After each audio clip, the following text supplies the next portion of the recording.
դուք այդ անձի փաստաբանն եք։ Նախ առաջինը նման տիպ դեպք հիշում եք երբևէ, լսել եք։ Նույնիսկ քննարկել եք։ Շատ լավ։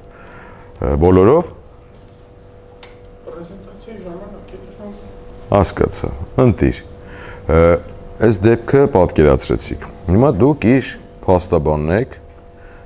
մեզ հետաքրքիր է ձեր գործողությունները։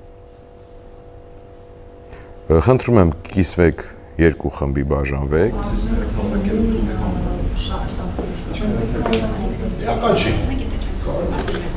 Ավտոբուսում կռվել է պատգամավորից։ Այդ խոշտանկման դեպք է տեղի ունեցել։ Եվ նաև ձեր առաջնային քայլերից պետք է լինի իրեն ներկայացնել գործողությունները, այն որ դուք պլանավորում եք անել, եւ հետևանքները, եւ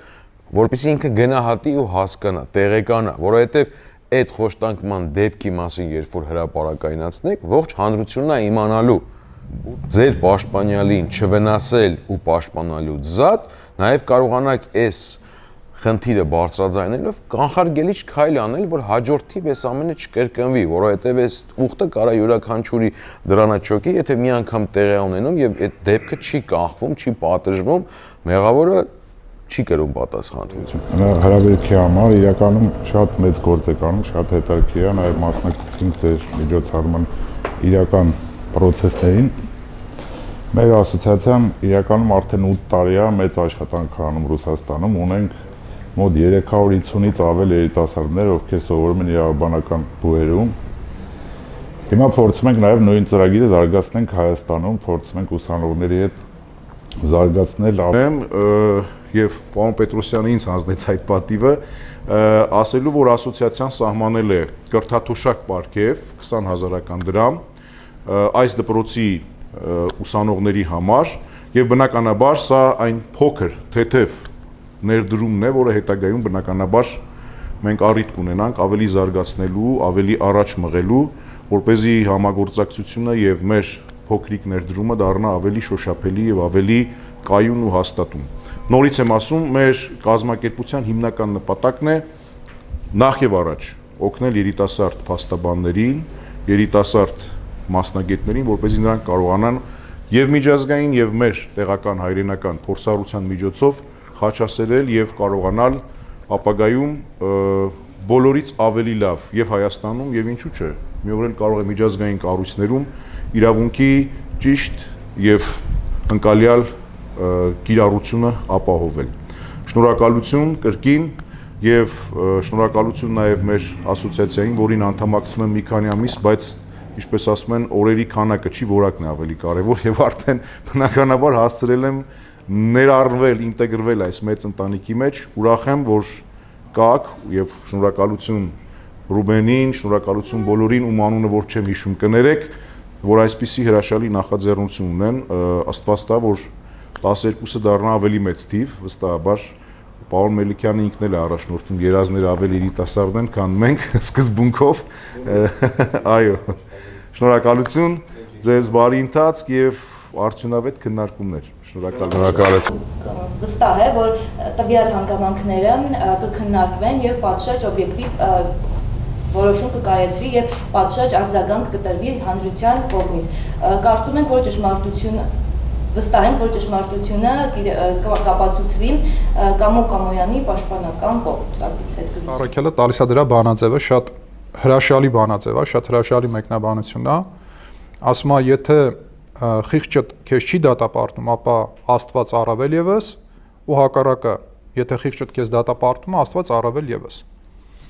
Հիմա իրավապաշտպանությունը այն է իմ կարծիքով, ինչը դու չես կարող անել, դու չես կարող չանել, որտեղ խիղճը քեզ կդատապարտի։ Իրավապաշտպանությունը այն է, ես իմ դեպքում եմ ասում ու իմ ընկերների, երբ որ եթե դու դա չանես, դու գիշերը չես կարող հանգիստ քնես։ Մի բան քեզ ներսից sense կտանջի, կկրծի։ Այդ է իրավապաշտպանությունը։ Հետևաբար, երեխեք ջան, իրավապաշտպանությունը դա բարոյական, իրավական, սոցիալական, հոգեբանական գործունեության սիմբիոզ է, միասնություն է։ Ու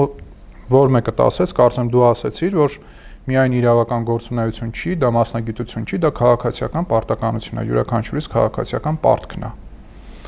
Եվ հետևաբար սրանից բխեցնելով նաև ով է իրավապաշտպանը, ցանկացած անձ, անկախ մասնագիտությունից, ով զբաղվում է նմանատիպ գործունեությամբ։ Հիմա եկեք պատճառ-հետևանքային կապերի խախտումա տեղի ունենում։ Դու կարող ես պաշտպանել իրավունք եւ դրա համար վճարվել։ Այդտեղ որևէ խնդիր չկա,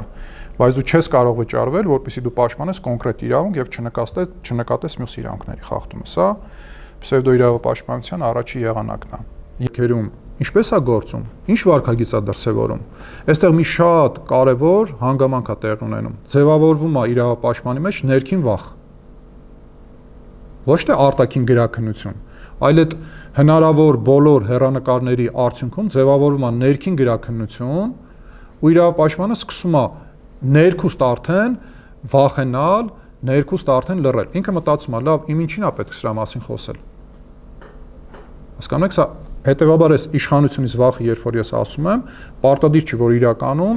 իշխանության ներկայացուցիչը ինչ-որ մեկին պարտադրի լռել։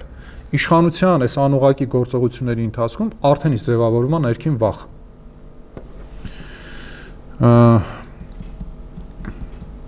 Այստեղ նաև վախի տարատեսակ այս մի վախեցիր այս մեր պատվիրանների մեջ յուրայիններից վախը, երբ որ դու պարտավոր ես անդրադառնալ այնպիսի իրավախախտման, որ օրինակ կատարվել է քո ճամբարի անդամի կողմից կամ քո մտերիմի կողմից կամ քո ընկերոջ կողմից։ Օրինակ ես նախկինում ասեցի 15 տարի քննչական ապարատում աշխատել եմ ու օրինակ անդրադառնում եմ այնպիսի խնդրի, որը կատարել է իմ նախկին գոլեգան։ Ու առաջագալիս հակազդեցություն, լավ, անդրադառնամ թե չանդրադառնամ, իմ ինչին է պետք անդրադառնամ, եթե սրա արդյունքում ընկեր կկորցնեմ։ Ու պետք է այդ վախը հաղթահարվի, այլապես այս պատվիրանի խախտում տեղի կունենա։ Ու այստեղ մյուս բաղադրիչը վախը մեծամասնությունից, երբ որ դու ստիպված ես լինում պաշտպանել այնպիսի անձի իրավունք, ով պոպուլյար չէ, ում կատարած հանցանքը, չգիտեմ, քննադատվում է մեծամասնության կողմից, ու դու պետք է ընտրես իրականացնել այդ անձի պաշտպանությունը, թե ոչ։ Հաջորդ մեր պատվիրանը մի ենթարկվիրն է, սա ինչ-որ առումով նման է մի վախեցիրին, բայց ունի որոշակի առանձնահատկություններ։ Տեսեք, էլի պատվիրանի բաղադրիչը իշխանությանը չենթարկվել է։